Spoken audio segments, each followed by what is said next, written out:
Nous travaillons sur l'exercice 14. Alors nous partons des graphiques et nous observons les graphiques. Donc dans le petit a, vous observez que les zéros sont en x égale à -3 et x égale à 1 et qu'en plus, la parabole passe par notamment 0, -3. Donc si on connaît les zéros, c'est intéressant d'aller directement essayer d'écrire un début de forme, factorisée. Donc y égale a fois x moins -3 fois x moins 1 puisque les zéros sont en -3 et en 1. Et alors avec cet embryon de forme factorisée, on va la faire passer par 0, -3 pour avoir l'indication du a. Donc le x vaut 0, le y vaut -3, donc -3 égale a fois 0 plus 3 fois 0 moins 1. Donc -3 égale a fois 3 fois -1, donc -3, donc a vaut 1. Et donc on va incorporer dans notre embryon de forme factorisée le fait que a vale 1. Et donc la parabole a pour équation y égale x plus 3 fois x moins 1.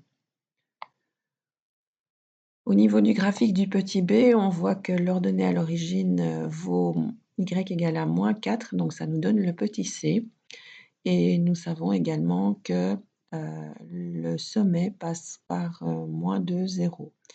Donc si on a le sommet, une des idées serait d'écrire la forme canonique, et donc en tout cas le début de la forme canonique, donc y égale a fois x moins -2 au carré plus 0, donc le alpha valait -2 et le bêta valait 0.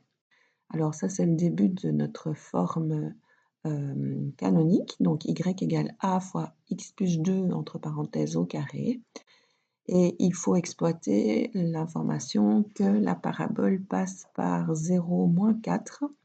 Donc 2 façons de faire, on va prendre la plus simple ici, donc 0, -4, donc le y vaut -4 et le x vaut 0. Donc -4 égale a fois x qui vaut 0, donc 0 plus 2 au carré, donc -4 égale a fois 4 et donc a vaut, -1. Alors si on trouve ceci, eh bien on réincorpore dans notre embryon, d'équation de parabole qu'on avait au départ, donc y égale -1 fois x plus 2 au carré.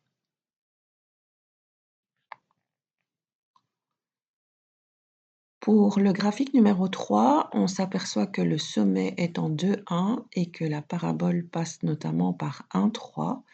Donc, on pourrait commencer de cette façon-ci en écrivant l'embryon de la forme canonique, donc y égale a fois x moins alpha au carré plus bêta, avec un alpha qui vaut 2 et un bêta qui vaut 1. Donc y égale a fois x moins 2 au carré plus 1. Alors, elle passe par 1, 3, donc ça c'est du x égale 1, y égale 3, et ça vérifie donc l'égalité. Donc 3 pour y égale a fois, alors le x vaut 1, donc 1 moins 2 au carré plus 1.